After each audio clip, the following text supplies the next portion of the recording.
Naaman, le général en chef de l'armée du roi de Syrie, était un homme que son maître, le roi de Syrie, tenait en haute estime et auquel il accordait toute sa faveur, car par lui, l'Éternel avait accordé la victoire aux Syriens. Hélas, ce valeureux guerrier était lépreux. Or, au cours d'une incursion dans le territoire d'Israël, les troupes de pillards syriens avaient enlevé une petite fille. À présent, elle était au service de la femme de Naaman. Un jour, elle dit à sa maîtresse, « Si seulement mon maître pouvait aller auprès du prophète qui habite en Samarie, cet homme le guérirait de sa lèpre. » Naaman répéta au roi les propos de la jeune fille au pays d'Israël. Alors le roi de Syrie lui dit, « C'est bien, rends-toi là-bas, je vais te donner une lettre pour le roi d'Israël. » Ainsi, Naaman se mit en route, emportant 350 kilos d'argent, 70 kilos d'or et 10 vêtements de rechange. Arrivé à Samarie, il remit au roi d'Israël la lettre dans laquelle il était dit « Tu recevras ce message par l'intermédiaire de mon général Naaman que je t'envoie pour que tu le guérisses de sa lèpre. » Quand le roi d'Israël eut pris connaissance du contenu de cette lettre, il déchira ses vêtements et s'écria « Est-ce que je suis Dieu, moi? Est-ce que je suis le maître de la vie et de la mort pour que cet homme me demande de guérir quelqu'un de sa lèpre? Reconnaissez donc et voyez qu'il me cherche querelle. » Lorsqu'Élisée, l'homme de Dieu, apprit que le roi d'Israël avait déchiré ses vêtements, il lui fit dire « Pourquoi as-tu déchiré tes vêtements? Que cet homme vienne donc me voir, et il saura qu'il y a un prophète en Israël. » Naaman vint donc avec ses chevaux et son char et attendit devant la porte de la maison d'Élisée. Celui-ci lui fit dire par un envoyé, « Va te laver 7 fois dans le Jourdain, et tu seras complètement purifié. » Naaman se mit en colère et il s'en alla en disant, « Je pensais que cet homme viendrait en personne vers moi, et qu'il se tiendrait là pour invoquer l'Éternel, son Dieu, puis qu'il passerait sa main sur la partie malade et me guérirait de ma lèpre. Les fleuves de Damas, la Mana et le Parpar ne valent-ils pas mieux que tous les cours d'eau d'Israël? Ne pourrais-je pas m'y baigner pour être purifié? » Il fit donc demi-tour et partit furieux. Mais ses serviteurs s'approchèrent de lui pour lui dire, « Maître, si ce prophète t'avait ordonné quelque chose de difficile, ne le ferais-tu pas?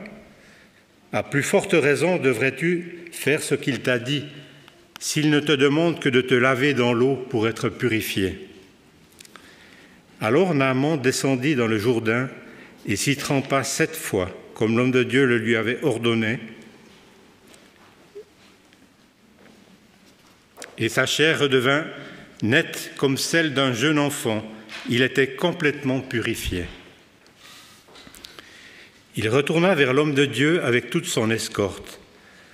Lorsqu'il fut arrivé, il se présenta à lui en disant, « Voici, je reconnais qu'il n'y a pas d'autre Dieu sur toute la terre que celui d'Israël. Maintenant accepte, je te prie, un cadeau de la part de ton serviteur. » Élisée répondit, « Aussi vrai que l'Éternel que je sers est vivant, je n'accepterai rien. » Naaman insista, mais Élisée persista dans son refus. Alors Naaman dit, « Puisque tu refuses tout cadeau, permets-moi du moins d'emporter un peu de terre de ton pays, juste autant que 2 mulets peuvent emporter, car dorénavant ton serviteur ne veut plus offrir ni holocauste ni sacrifice de communion à d'autres dieux qu'à l'Éternel. Seulement que l'Éternel veuille me pardonner la chose suivante. Quand mon souverain se rend dans le temple du dieu Rimmon pour s'y prosterner, Je dois me prosterner en même temps que lui, car il s'appuie sur mon bras. Que l'Éternel pardonne donc ce geste à ton serviteur. » Élisée lui dit, « Va en paix. » Et Naaman le quitta. Je souhaitais que ce texte vous soit lu en entier, parce que beaucoup d'entre vous le connaissent en gros, mais généralement, quand c'est en gros, on oublie les détails. Or, ce texte est truffé de détails qui sont d'une très grande importance. Si je vous dis que Dieu vous aime éperdument, que Dieu vous aime non pas d'un amour possessif, mais d'un amour salvifique. Oh, laissons de côté ce thème théologien, disons d'un amour salvateur. Et tout ça pour préserver votre libre arbitre. C'est-à-dire que Dieu vous aime tellement qu'il vous laisse totalement libre. Ce texte, ce récit est un peu un conte de fées. Mais vous voyez, quand on est en la présence de Dieu, eh bien, la réalité est féerique. Dans quelques semaines, nous allons célébrer Noël et même 2000 ans après la naissance de Jésus, on essaye de créer cette féerie pour se souvenir que Jésus est né. Bien sûr, on ne parlera pas de Jésus, mais on essaie de créer cette féerie. La méditation que j'ai retravaillée rapidement pour pouvoir vous la rendre aujourd'hui est le fruit d'un accompagnement d'une sœur qui était en fin de vie à Neuchâtel. Et nous avons travaillé pendant à peu près 3 rencontres sur ce texte de Naaman. Barth avait dit que la libre détermination de l'homme est aussi la libre décision de Dieu. Ça veut dire qu'il y a 2 êtres qui sont libres, Dieu et l'homme, et ils sont totalement libres.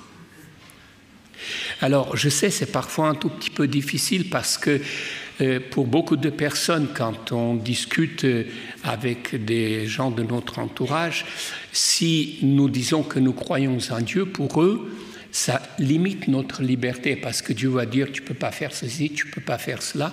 Donc ça limite notre liberté. Donc l'existence d'un Dieu forcément limite.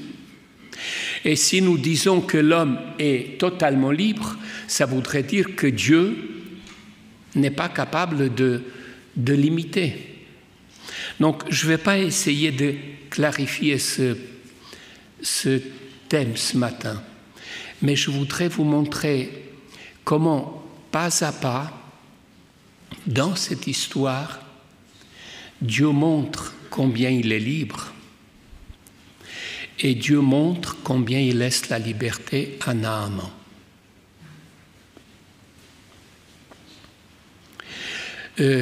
Lorsque Jésus était au début de son ministère, dans la synagogue à Capernaum, on lui a demandé « Quel miracle fais-tu pour que nous croyions que tu es celui que tu dis que tu es ?» Jésus coupe court à cette spéculation et il dit ceci: « Il y avait aussi beaucoup de lépreux en Israël au temps du prophète Élisée, et pourtant, aucun d'eux n'a été guéri. C'est le Syrien qui l'a été. » Évidemment, pour nous, ça ne résonne pas de la même façon que pour les Juifs de l'époque. Jésus leur dit, « Vous voyez, il y avait des lépreux dans votre peuple. Et ils n'ont pas été choisis pour être guéris.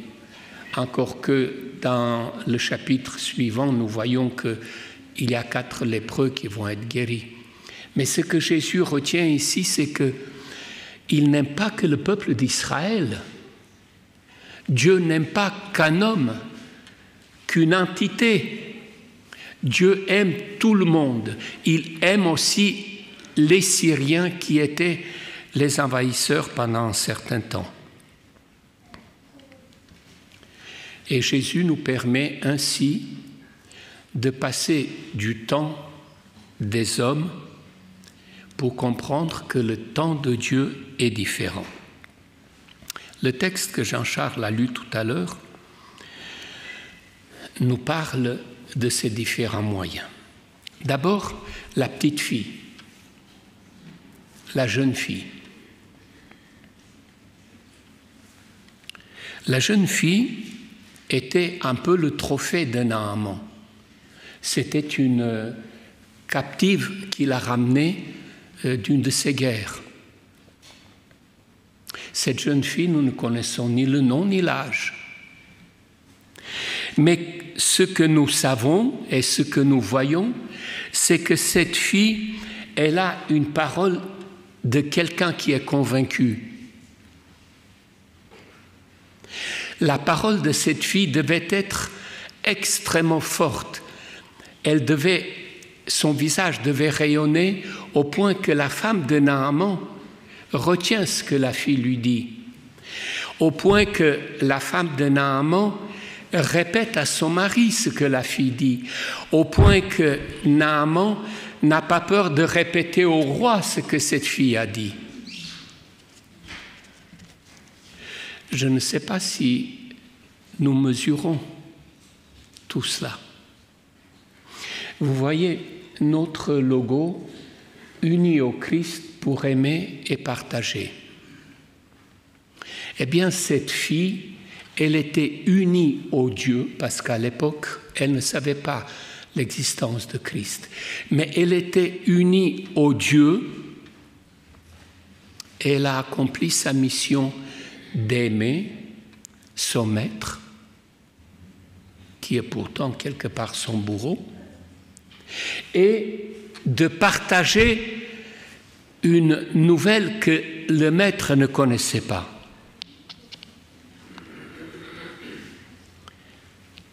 Elle a terminé sa mission. Elle a fini le message, elle a donné le message que Dieu, auquel elle était unie, lui a permis de donner. Mais pour Naaman, à partir de ce moment-là, le chemin devient difficile. Et c'est intéressant de voir maintenant que tout au long du récit, Naaman devra prendre des décisions. Mais je vais essayer de vous sensibiliser sur le fait qu'il n'y a jamais une contrainte, il n'y a jamais non plus une évidence, il n'y a jamais non plus une certitude.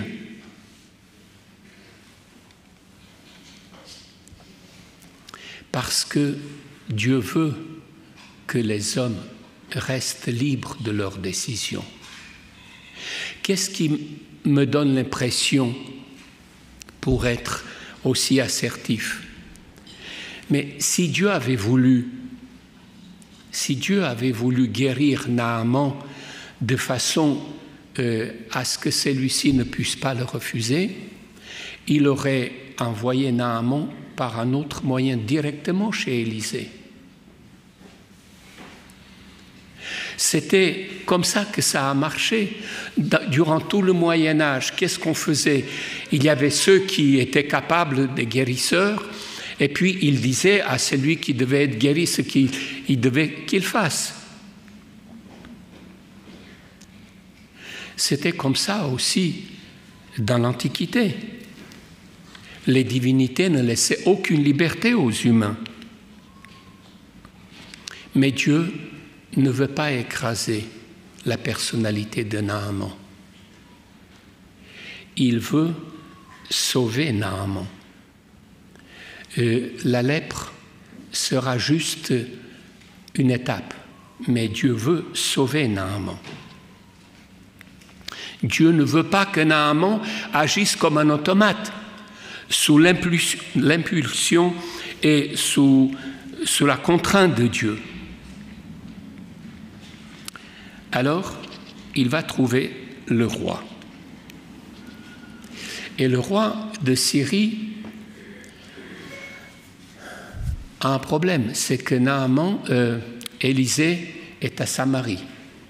Naaman est un militaire. Il ne peut pas sortir de son pays, de la Syrie, sans l'autorisation du roi. Donc, il va aller dire au roi pour avoir l'autorisation. Que le prophète soit à Samarie, pour le roi de Samarie, ce n'est pas un problème. Il écrit une lettre, il envoie au roi de Samarie, puisque c'était la capitale, voilà, je t'envoie Naaman pour le guérir.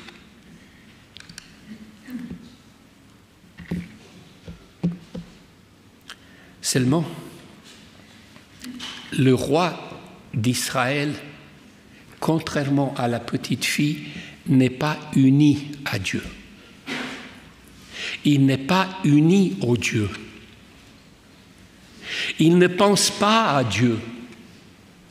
Alors il est incapable d'aimer, il est incapable de partager, il est juste capable de dire, vous voyez la preuve, cette lettre, c'est qu'il nous cherche querelle.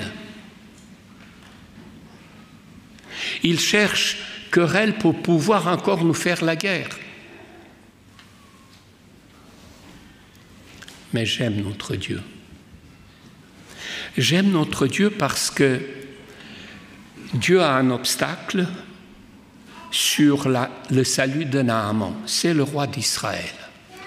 Le roi d'Israël, il pense et il agit comme un roi païen.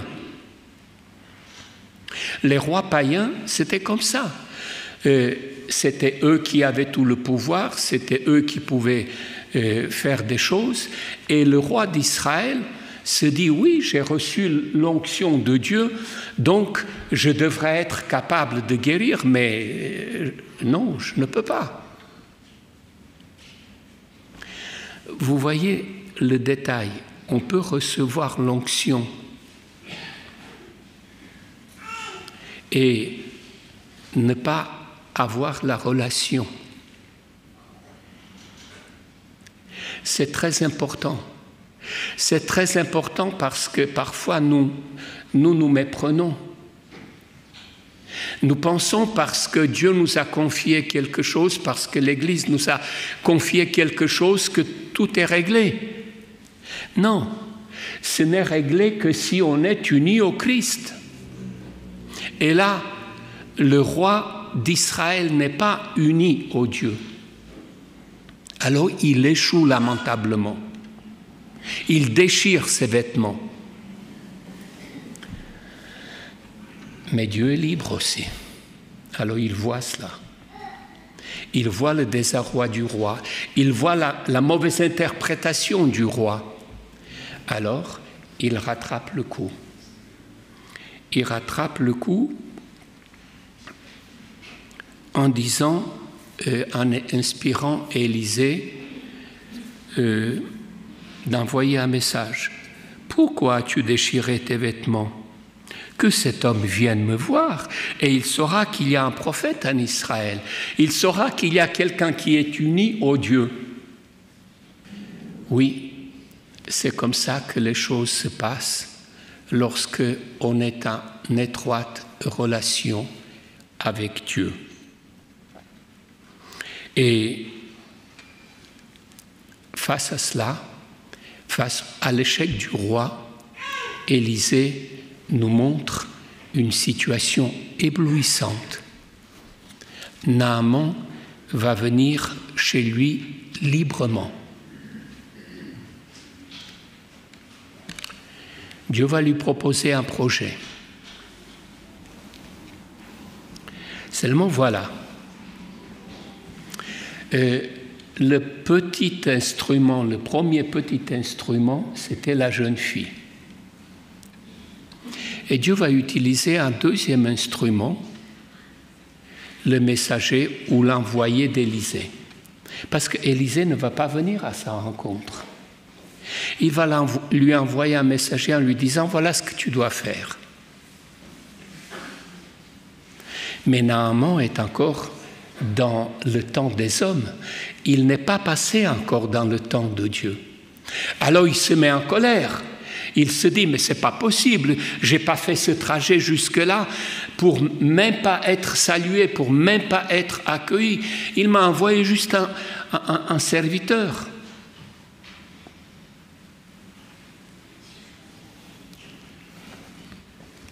Alors Naaman se met à douter. Naaman trouve le conseil de ces messagers absurde.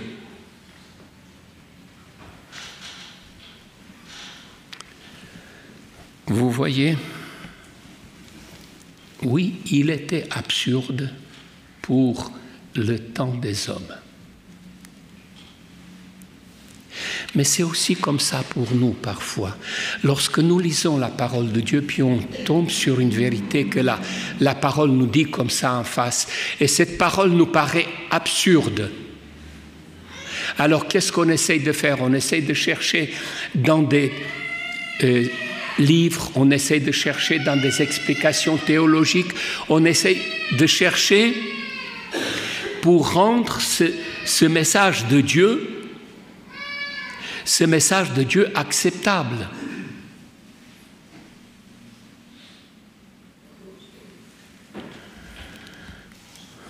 L'absurde va continuer à peser aussi dans l'esprit de Naaman. Mais cette fois-ci, ce qu'il va trouver absurde, c'est pratique à lui. Mais n'allons pas trop vite, essayons de comprendre comment il va passer à cette conclusion. Eh bien, il va passer à cette conclusion grâce au troisième moyen faible. Ce sont ses serviteurs. Ce sont des païens. Naaman les connaît. Il a tout pouvoir sur eux. Mais Dieu, qui veut passer Naaman du temps des hommes dans son temps, il va inspirer ses serviteurs.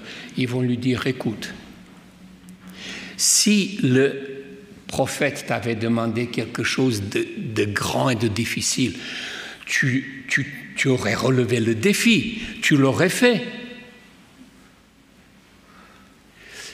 Vous voyez la subtilité de l'ennemi de Dieu? Nous flatter quand il veut nous éloigner de Dieu. Nous flatter que si on est capable de faire cela, eh bien, on tient le bon bout. Mais les serviteurs disent, non, ne te méprends pas. Il t'a demandé quelque chose de simple, alors fais-le. Si ça ne te fait pas de bien, ça ne pourra pas te faire de mal. Alors, finalement, il fait demi-tour, Naaman. Et du Jourdain, qu'il a comparé au Parpar, qui paraissait beaucoup plus propre, il va descendre au Jourdain. Il va s'y plonger 7 fois. Il est libre. Il est libre à chaque fois, à la première plongée, à la deuxième plongée, à la troisième plongée, de dire « mais finalement, il n'y a pas de résultat, j'arrête ». Et Dieu ne vient pas du tout le pousser à faire 7 fois.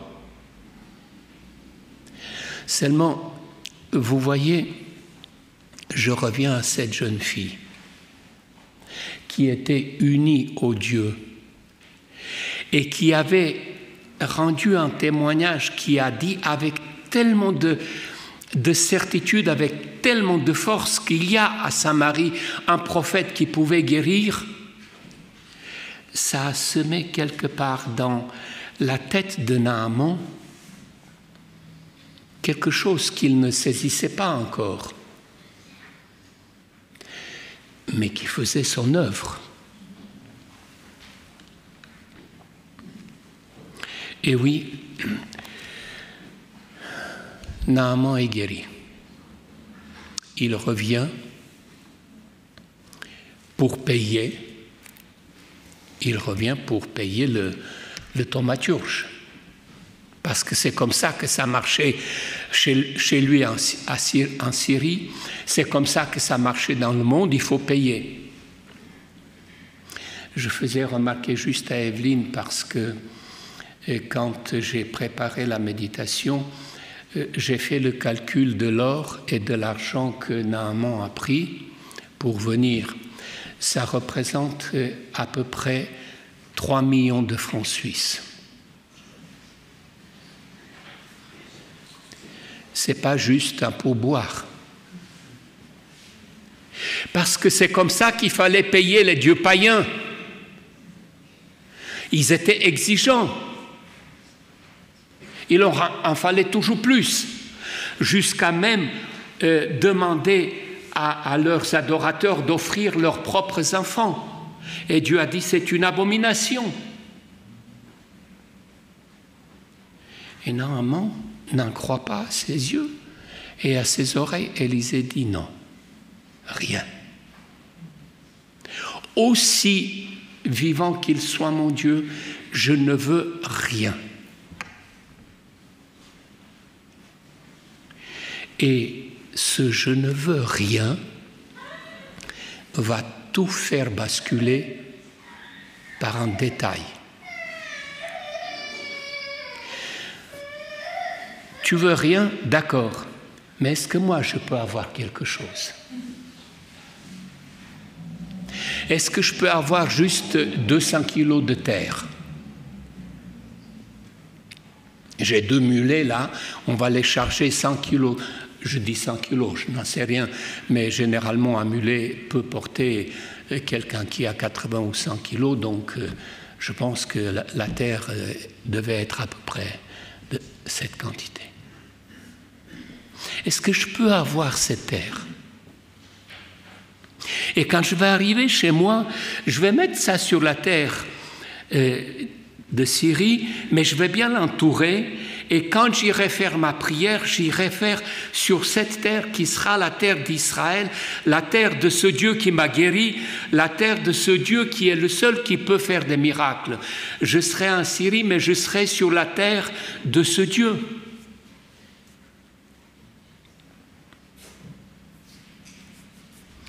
Je ne sais pas si vous avez déjà essayé de témoigner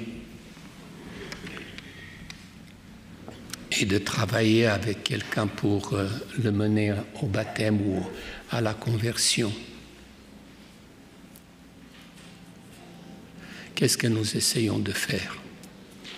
Nous essayons de le faire plier à toutes les conditions de ce que nous croyons. Et tu sais, si tu deviens, tu ne pourras plus boire ça, tu ne pourras plus manger ça, tu ne pourras plus faire comme ceci, tu ne pourras plus travailler ce jour-là. Et on charge la mulet. Et on ne se pose pas du tout la question si la personne en face a compris pourquoi on lui demande cela. Naaman a compris quelque chose. Naaman a compris quelque chose et il est maintenant un homme déchiré. Il dit à Élisée, tu vois, mon maître va dans le temple de Rimmon. Et quand il va dans le temple de Rimmon, moi je suis son général, je ne peux pas ne pas y aller. Alors, je sais que ce n'est pas le vrai Dieu. Je sais que ce n'est pas la terre de Dieu. alors je demande pardon d'avance.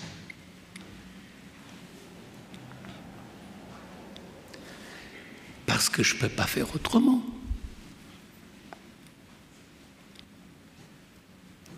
Et j'admire la réponse d'Élisée. Élisée ne lui dit pas « Ah ben il faudra que tu trouves une solution. Ah tu sais, ça ne va pas venir tout seul. » Non, Élisée qui est uni au Dieu, qui aime et qui aime Naaman et qui partage son espérance avec Naaman, il va partager quelque chose de très précieux avec Naaman. Il va lui dire, voilà, je partage avec toi la paix. La paix. Ne te soucie pas, va en paix.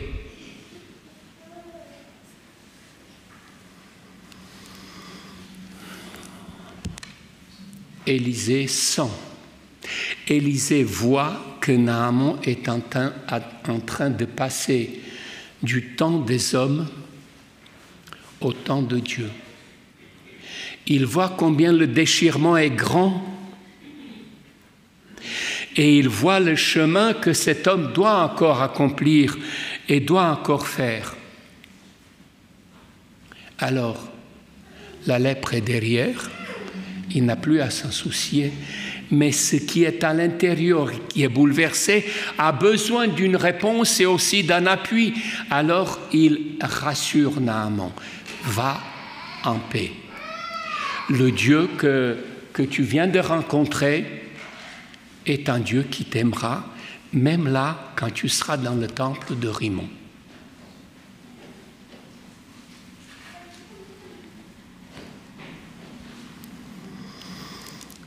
Voilà,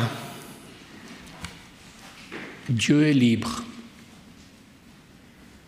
mais toi aussi, tu es libre. Et c'est important que tu te souviennes de cela. Ne laisse personne s'accaparer de ta liberté. Ne laisse personne te faire prisonnier. Tu es libre. Même déchiré, parce que tu sais que tu fais des choses que tu ne veux pas faire, mais c'est la réalité. Même quand tu es déchiré, il faut que tu saches que Dieu t'aime.